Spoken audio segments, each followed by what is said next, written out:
ټولو باطلانو لپسترګو کې ازغې زار مفتی ندیم جننا والت سمد نر بچي نحمده ونصلي علی رسوله الکریم اما بعد وګو عزتمن اوریدونکو دا زموږ دریم کلیپ ته د مروجه هیله اسقاط په واره کې مخکې هغه کلیپ کې تذکره وشوله چې اهل بدع هغه د مروجه هیله اسقاط کوم طریقه کار هغه ویډیو هم تاسو ته د هغو ښودلی شوه او د هغوی د کتابونو هغه د هغې طریقه کار او بیا د هغې حکم هغه هم ذکر شو. په دې کې دی یو طریقه کوي هغه قرآن مجید کې دي په هغې باندې پیسې کې دي او بیا چې دی هغه دغه قرآن مجید ګرځوي. د دې سره په دې باندې اوس دلایل څه دي نو د دې سره دلایل چې دی هغه به دې د سره شته دی نو ځکه د ټول نه اولنی دلیل چې دی هغه قرآن دی بیا احادیث بیا اجماع د امت بیا قیاس. د قرآن نه د دې سره دلایل نشته دی د احادیثو نه د دې سره دلایل نشته اجماع د امت د قیاس د هیڅ نه د دې سره هغه دلیل نشته دی. اوس دې دا کار ولې کوي نو د دې سره خو به د هیلې اسقاط هیڅ دلیل نشته دی خو دا دوران د قرآن په دې کې چې کوم قرآن هغه دی ګرځوي د دې لپاره هغه دی یو دوه درې روایت ذکر کوي خو دغه روایات د احادیثو په مشهور کتابونو کې نشته دی. دغه روایت نه بخاري نه مسلم شریف څومره د احادیثو کتابونه په هغې کې هغه تذکره نشته دی. اوس دی یو دوه درې روایت د هغې تذکره نن کوو او د دې چې کوم دلایل هغه ذکر کوي د هغې تذکره او د هغې جوابات په انشاءالله هغه ذکر کوو. دی اولنی دلیل خپل هغه ذکر کوي د امام ابواللیث سمرقندي د هغه نه هغه دلیل ذکر کوي چې دی وفات شوی المتوفی 383 هجري. دی وایي دی ذکر کوي چې د دې دستي د حواله دلته زه ذکر کوم بیا چې کتابونه هغه خیم او دغه نو په هغې کې بیا ټایم لګي نو زه خپله اورېدونکو د دستي چې دی نه هغه دې ذکر کوم نور چې بیا کله انشاءالله موقع راغله او دې کې څوک داسې الله پاک هغه تیار کو چې واقعي هغه به دې مسله باندې هغه کېناستلی شي خبره کولی شي بیا به هغه کې انشاءالله کتاب هغه ذکر کوو پیش کوو به مخې ته. اوس هم کتابونه خو بیا چونکې اورېدونکي هغوی دومره بیا ټایم نشي ورکولی ویډیو اوږدېږي د دې وجې نه مونږ هغه مختصرا هغه ذکر کوو. دلته کې د دې روایت هغه ترجمه هم سے عباس رحمہ اللہ بن سفیان نے بیان کیا ابواللیث ہوئی اور وہ ابن علیہ سے اور وہ ابن عون سے اور وہ محمد سے اور وہ حضرت ابن عمر رضی اللہ تعالیٰ عنہ سے روایت کرتے ہیں کہ حضرت عمر رضی اللہ تعالیٰ عنہ نے فرمایا اے مومنو قرآن کو مردوں کی نجات کا ذریعہ بناؤ پس حلقہ باندھو اور کہو اے اللہ اس میت کو اس قرآن کی حرمت سے بخش دے اور باری باری ایک دوسرے کے ہاتھوں سے قرآن کو لیتے رہو. حضرت عمر رضی اللہ تعالیٰ عنہ کی خلافت کی آخری ایام میں حبیبہ بنت عربد قلاب کی بیوی کے لیے ایسا ہی حیلہ تجویز کیا گیا تھا. مالیہ سے عما یتساءلون تک جو قرآن مجید کی جز تھی اس کے ساتھ حیلہ کیا گیا اور یہ طریقہ عہد عثمانی میں مشہور ہو چکا تھا. البتہ مروان نے عنادن اس پر اعتراض کیا تھا. امام سمرقندی فرماتے ہیں کہ یہ طریقہ ہارون الرشید کی خلافت میں رائج ہو چکا تھا کہ انہوں نے حیلہ اسقاط میں دوران قرآن بھی کیا اور اس پر کسی نے انکار نہیں کیا تو اس کی اصل حضرت عمر رضی اللہ تعالیٰ عنہ سے ثابت ہے. اگرچہ حدیث کی مشہور کتابوں میں اس کا ذکر نہیں لیکن تاریخ کی بعض کتابوں میں قوی سند کے ساتھ اس کا ذکر ہے. دیزو پوری دا یو روایت اغدی ذکر کوي. اوس په دې باندې اول د ټول نه اولنی بحث کوو. په دې کې اولنی خبره دا ده چې فقیه ابواللیث سمرقندي د اگر چې فقیه دی او دلته د حدیث ذکر کوي نو د حدیثو په باب کې به د محدث چې دی نه هغه قول قبلیږي. نو دا حدیث یو محدث چې دی نه هغه نه ذکر کړی د فقیه ابواللیث سمرقندي قول به په فقه کې هغه قبول وي په حدیثو کې چې دی د هغه قول هغه نه قبلیږي قابل قبول هغه نه دی. د دې نه علاوه دویم خبره دا ده په دې کې چې دی نه هغه سند کې عباس بن سفیان هغه ذکر شوی دی یعنی دا فقیه ابواللیث وایي مونږ ته عباس بن سفیان هغه مونږ د هغه نه نقل کړی. نو د عباس بن سفیان څوک دی نو د اسماء الرجال چې څومره کتابونه دي په هغې کې د عباس چې دی نه هغه تذکره نشته دی. دا یو مجهول شخص دی. نو یو داسې مجهول شخص چې د هغه نه روایت نقل کړی شوی دی په هغې باندې یو د دین مسله هغه د هغې بنیاد یې بیا په هغې باندې شر فساد او جنگ جګړې جوړول دا چې دی نو هغه موږ ته زموږ دین اجازت نه راکوي. دویم خبره دا ده په دې سند کې دویم نمبر راوي چې دی نو هغه ابن علیه دی. نو که تاریخ کې غور وکړی شي ابن علیه دا د ده او د فقیه ابواللیث سمرقندي په منځ کې دی یو واسطه ذکر کوي او د دوانو په منځ کې 189 یعنی 189 سال فرق چې دی نه هغه عمر دی او دومره لوی فرق د عمر چې دی نه هغه د دې تقاضا دا نشي برداشت کولی چې دا دوه کسان دی هغه میلاو شوي وي او د چې دی نه هغه فقیه ابواللیث دی هغه روایت د عباس او هغه د ابن علیه نه په یو سند سره هغه نقل کوي. نو لحاظه دغه لحاظ سره هم دا روایت صحیح نه دی. نو لحاظه معلومه شوه چې دا روایت نه په اعتبار د سند سره صحیح دی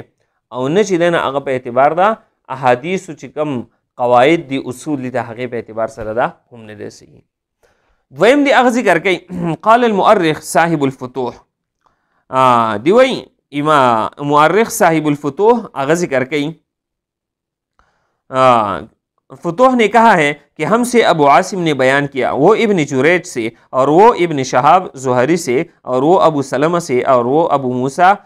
رضی اللہ تعالیٰ عنہ سے روایت کرتی ہے کہ حضرت عمر رضی اللہ تعالیٰ عنہ نے 20 آدمیوں کے حلقہ میں نماز جنازہ کے بعد ایک عورت کے لیے جس کا لقب حبیبہ تھا اور ایک انصاری کے لیے جس کا نام ہمیں یاد نہیں رہا قرآن کا دوران کیا تھا اور اس سند سے بھی ثابت ہے کہ ہم دا بیا بل روایت نو دا بل روایت چې دی نه هغه دویم هغه دی ذکر کوي. نو د دې جواب دا دی اولنۍ خبره دا نه چې دا صاحب الفتوح دی چې دی نه هغه د ده نوم دی محمد بن عمر واقدي. دا هغه کس دی چې امام بخاری ابن مبارک ابن نمیر او اسماعیل ابن زکریا د ده په باره کې وایي چې دا متروک الحدیث دی یعنی د ده حدیث هغه نشي قبلولی د ده حدیث هغه ترک کړلی شوي دي. ابن معین دی دته وایي چې دا ضعیف دی لیس بشیء. دغه رنګې امام احمد بن حنبل رحمه الله فرمایي کذاب دا خو دروغجن دی او دغه رنګې محدث بندار وایي کہ میں نے اس سے جھوٹا کوئی اور نہیں دیکھا ما د ده نه دروغجن بل هیڅ څوک چې دی نه هغه نه دی لیدلی. دغه رنګ امام اسحاق ابن راهوی او دغه رنګ ابو حاتم دی وایي چې ده به دروغ جعلي نقلي احادیث چې دی نه هغه جوړول. دغه رنګ امام نسائی رحمه الله د دې واقدي په باره کې فرمایي د چې کوم څلور مشهور کذاب یعنی امام نسائی رحمه الله چې کوم څلور مشهور کذاب دروغجن کسان هغه راجمع کړي دي چې هغوی په نبي علیه السلام باندې دروغ احادیث هغه جوړول نو په هغې کې یو نوم د دې واقدي هغه هم دی. دویمه خبره دا ده په دې روایت کې په دې سند کې چې دی نه هغه په واقدي پسې ورپسې ابن جریج راځي اخبرنا ابو عاصم ابو عاصم بس ابن جریج راځي. نو د ابن جریج اگر چې دی په خپل ثقه دی لیکن ده به د معمولی خبرو دپاره هیلې چې دی نه هغه د هغې د جواز قایل نو چونکې وایي ده چې دی نه هغه تقریبا د 90 زنانو سره نکاح متعه کړي او د دې لپاره د ځان له هیلې چې دی نه هغه جایز کړي او د ده لپاره د ده په نیز باندې هغه د ځان لپاره جایز کړي. او دغه رنګې امام احمد بن حنبل رحمه الله فرمایي چې ابن جریج دا موضوع یعنی د دا روایت چې دی نه هغه موضوعي دي جعلي منګړت روایت چې دی نه هغه دی را نقل کوي. په دې کې دریم نمبر خبره دا ده په دې روایت کې چې محمد بن شهاب زهري دی او امام ابن معین رحمه الله فرمایي چې ابن جریج فی الزهري لیس بشیء. دا ابن جریج چې دی نه دا محمد بن شهاب زهري نه یو روایت نقل کړي نو د دې به هیڅ اعتبار هغه نه. دغه رنګې امام مالک رحمه الله فرمایي چې ابن جریج دا حاتب اللیل دی یعنی دی د شپې لرګي راټولونکي مطلب دی چې د حدیثو اصطلاح چې دی د ده حدیث له اعتبار هغه نشته دی. څلورم خبره دا ده ابن جریج دی چې دی نه هغه مشهور مدلس دی او مدلس چې دی نه هغه علماء طلبا هغه به دې باندې پوهېږي چې څوک تدلیس کوي نو د هغه روایت هغه څه اعتبار وي لہذا دا روایت هغه مدلس دی. نو دا روایت چې دی نه هغه د دې وجې نه هغه نشي نقل کولی د قابل اعتبار دی نه. نو دا دوه روایت هغه دې ذکر کړل دواړه روایتونو سندي اعتبار چې دی نه هغه تاسو ولیدل. دغه رنګې دریم روایت هغه ذکر کوي اخبرنا سعد دی وایي مونږ ته چې دی نه هغه سعد دا بیان کړی دی هغه ایوب نه او هغه د جمعین عن عبدالرحمن هغه د عبدالرحمن بن ابی بکر نه دی وایي روایت کرتے ہیں کہ دوران قرآن کا ایجاد حضرت عمر رضی اللہ تعالیٰ عنہ نے کیا اور قرآن مومنوں کے لیے زندگی میں بھی اور بعد از وفات بھی شفاعت کرنے والا ہے. نو د دوران قرآن د طریقه وی عمر رضی الله تعالی عنہ هغه ایجاد کړی دا. نو دې روایت باندې هغه خبره کوم. په دې روایت کې سعد ذکر شوی دی، ایوب ذکر شوی دی او جمیعي ذکر شوی دی. دا درې وړه کسان مجهول کسان دي په اسماء الرجال کې د دې تذکره چې دی هغه د سره شته دی. نو داسې یو مجهول کسان چې د هغوی تذکره د سره په اسماء الرجال کې هغه وینو، په هغې باندې د دین د یو مسلې بنیاد یې ښودل او په هغې باندې شر شدت وغیره کول، نو دا یقینا چې موږ ته زموږ دین تعلیم هغه د دې نه راکوي. د دې نه علاوه د دې روایت چې دی نه هغه بطلان چې دی نه هغه په دې طریقې سره دا خو د دې سندن حالات وو. اوس دی نه هغه په دې باندې غور وکړی چې دا درې وانې روایت چې کوم دي ذکر کوي. اولنۍ خبره دا ده چې دا د رافضیانو یعنې د شیعو ایجاد دی دا روایت. د هغې وجه دا ده په دې روایتونو کې د عمر رضی الله تعالی عنه تذکره شته دی، د عثمان رضی الله تعالی عنه تذکره شته دی، د هارون رشید تذکره شته دی، د علي رضی الله تعالی عنه تذکره پکې نشته دی. او بیا خصوصا چې دی نه هغه د مروان د مخالفت تذکره ده، لهذا د دې نه معلومیږي چې دا روایت هغه د شیعو ایجاد دی. دویم خبره دا ده چې د دې روایت د جعلي کېدو هغه د دې روایتو د جعلي کېدو فتح د دې نه هم لګي چې دې دلته ذکر کوي د عمر رضی الله تعالی عنه او د عثمان رضی الله تعالی عنه وخت. نو دغه وخت چې دی نه هغه د خلافت راشدیه وخت و، او خلافت راشده د هغه وخت و چې په هغه وخت کې به خلکو د منځونو د روجو د صدقو او د څومره نیک کارونو د دې به انتهایی خیال ساتلو، اهتمام به یې کولو. نو بیا څه وجه ده چې یو کس د عمر رضی الله عنه په دور کې وفات کیږي، عمر رضی الله عنه د هغه لپاره هیله اسقاط دوران قرآن وغیره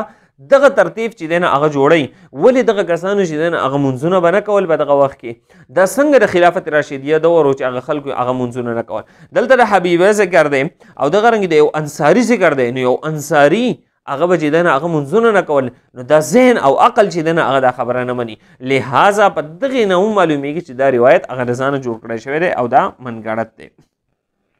بله خبره دا ده د عمر رضی الله په دور کې چې دی نه هغه قرآن مجید هغه سرکاري طور هغه چاپ شوی و، هغه لیکلی شوی و. بیا څه وجه ده چې دا مالیه نه واخله او د عمه یتساءلون پورې کوم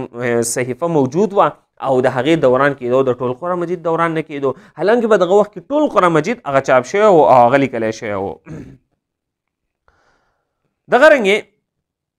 چې دا خبره دومره مشهوره شوله چې د عمر رضی الله په دور کې کېده، د عثمان رضی الله په دور کې کېده، د هارون رشید بادشاه په دور کې کېدله، بیا څه وجه وه چې محدثین ته د دې پته ونه لګېده، امام بخاري ته پته نه لګي، امام مسلم ته پته نه لګي، څومره د احادیثو مشهور کتابونه دي هغو ته پته نه لګي. دغه رنګې چې دی نه هغه امام ابو حنیفه رحمه الله ته پته نه لګي، امام شافعي ته پته نه لګي، امام مالک ته، امام احمد بن حنبل ته پته نه لګي. څه وجه وه چې دې ته هغه پته نه لګي؟ او صرف چې دی نه هغه فقیه ابواللیث سمرقندي ته چې دی نه هغه پته ولګېده او هغه روایت هغه رانقل کو. او د دې نه علاوه یو بله خبره ذکر کوي د امام محمد رحمه الله. و امام محمد رحمه الله قال الامام محمد رحمه الله خبره او روایت نقل کوي کتاب الحیل کې. حضرت امام محمد رحمه الله دیوئی حضرت امام محمد رحمه الله نے فرمایا کہ سہل ترین طریقہ یہ ہے کہ میت کا وارث ایک صحیح اور قابل قرات قرآن کریم کا نسخہ فقیر پر باری رقم کے عوض ہیلا کرتے ہوئے فروخت کر دے، پھر فقیر وارث کو ہبہ کر دے، پھر وہ فقیر کو دے حتیٰ کہ نماز، زکوٰۃ اور منظورات وغیرہ کا حساب مکمل ہو جائے، شاید کہ اللہ تعالیٰ اس کو اس کا فدیہ بنا دے. مطلب دی وایي کنه وایي امام محمد رحمه الله فرمایي د دې د قول مطابق چې یو قرآن مجید به هغه راواغستلی شي، دغه قرآن مجید به هغه یو فقیر باندې خرڅ کړلی شي. په دغه دوران کې به دغه دایره کې یو فقیر په هغه باندې به په یو لوی رقم باندې باری برقم رقم په هغې باندې غبن فاحش په هغې باندې په هغه باندې خرڅ کړلی شي، او بیا به چې دی نه هغه دغه پیسې په هغې باندې هغه به بیا د فقیر ته هغه ورکي او دا قرآن مجید به ورکي. لهذا دا به دې داسې چې دی نه هغه دا سلسله هغه جاري ساتي، په دې لحاظ به د هغه د هغې میت چې دی نه هغه منځونه وغیره د هغې فدیه ادا شي. اوله خبره دا ده چې دې د کتاب الحیل هغه تذکره کوي. دا کتاب الحیل دا په اصل کې د امام محمد رحمه الله کتاب د سره دی، نو چې دا د امام محمد رحمه الله کتاب نه دی نو د هغه قول به دې کې هغه څنګه را نقل کو، امام محمد رحمه الله خپل قول څنګه را نقل کوي. دا څنګه ده؟ جواہر المزیہ کے امام ابو سلیمان جرجانی رحمہ اللہ فرمائی کہ لوگوں نے امام محمد رحمہ اللہ پر جھوٹ کہا ہے، کتاب الحیل ان کی نہیں ہے، کتاب الحیل تو وراق کی لکھی ہوئی ہے. جب हियल ही इमाम मोहम्मद रहमहुल्लाह की नहीं तो इस हीला की उनकी तरफ निस्बत कैसे सही है, खसूसन जबकि इनकी मशहूर किताब है जो ज़ाहिर रिवायत का मदार है इससे बिल्कुल आरी है। द चिकम मशहूर किताबों अगर दिन बिल्कुल अगर खाली दी बल खबरदार द्वयमा چې غبن फाहिश د دین مخلوق عام انسانان هغه منع کړی شي چې یو څه د په غبن فاحش یعنی یو ریټ د هغه مثال 100 روپۍ دی او هغه چې د په 1000 روپۍ یو څه خرڅ کړی شي د دې غبن فاحش نه هغه خلک منع کړی شي. نو بیا څه وجه ده چې یا په دغه وخت کې چې د هغه په غبن فاحش سره دا یو الله تعالی والا معامله ده او قرآن مجید چې هغه په غبن فاحش سره هغه خرڅ کړلی شي. دغه رنګې د قرآن مجید دا خرڅولو دا خبره دي چې کم کوي قرآن مجید دی په هغه باندې فقیر باندې خرڅ کړلی شي او هغه پیسو باندې حیله وغیره وکړی شي. دا زما سره جاء الحق دا د بریلیانو هغه کتاب دی دا چې دنه هغه د دی حکیم الامت مفتی احمد یار خان نعیمی د چې دنه هغه دا کتاب لیکلی دی د په خپله به دې کتاب کې چې دنه هغه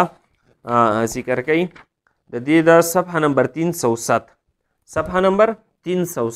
په دې باندې چې دنه هغه د قرآن مجید په دې باره کې هغه د تذکره کوي.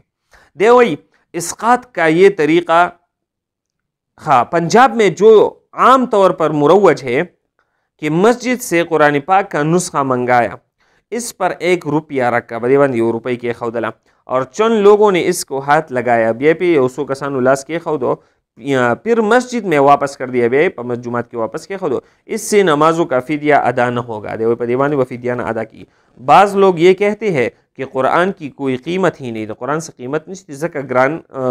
रेट में खर्च हो या पागी चीज़ें अगर पैसे डीरे फिदिया पे अदा शो. लिहाजा जब कुरान शरीफ का नुस्खा खैरात कर दिया सब नमाजों का फिदिया अदा हो गया, मगर ये गलत है. दे पखपल वही मगर ये गलत है क्योंकि इसमें एतबार तो कुरान की कागज़ लिकाई चपाई का है. दा रेट कमीनो दाद दे कागज़ او د لیکای چپای وغیرہ نن 400-500 روپۍ باندې هغه چې میلاویږي. نو دا د قرآن مجید اصل کې د دې الفاظو او د هغه کوم الله پاک د طرف نه چې کلام د هغې ریټ نه دی, دا چې دی د دې کاغذو او د دې چې دی نه هغه ریټ دی.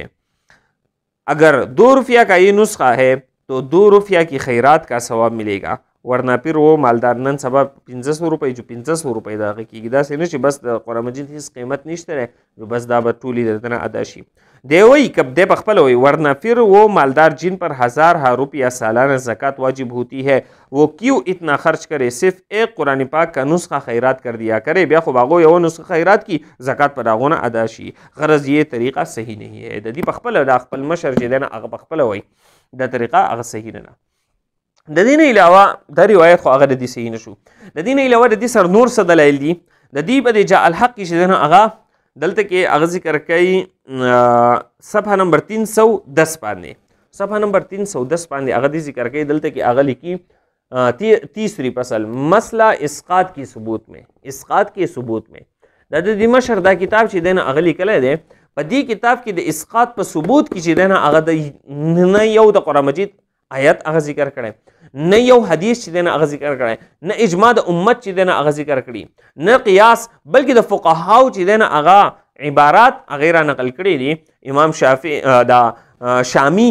او دغه رنګ علمگیری هغه روایت خو هغه روایت کې چې کوم طریقه کار ذکر شوی هغه طریقه زمونږ په نسبت باندې هغه هم صحیح ده. هغه به ان شاء الله ورسته کلیپونو کې چې دنه هغه طریقه کار هغه ذکر کوم او د هغه ټول شرایط وغیرہ به هغه ان شاء الله ذکر کوم. د هغې نه د دغه عباراتو نه علاوه د هیڅ چې دنه هغه نه دي ذکر کړی او د دغه عباراتو تذکره به ان شاء الله زه په را روان خپل دلایلو کې او شرایطو کې چې دنه هغه ذکر کوم را روان کلیپونو کې. نور چې دنه هغه د هیڅ هغه نه دي ذکر شوي کړي.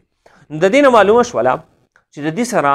په دې مسله باندې هیڅ یو دلیل هغه نشته دی. دی چې کوي دا صرف او صرف د دې لپاره کوي چې په عوامو نه د هغې مسلمانانو نه په څه طریقه باندې د هغوی مال په غلطه طریقه باندې هغه لوټ کړلی شي, هغه واغستلی شي, په څه هیلې چې دی نه د هغې لپاره جوړې کړلی شي. صرف او صرف مدار چې دی نه هغه صرف او صرف کار چې دی نه هغه د دغه دی.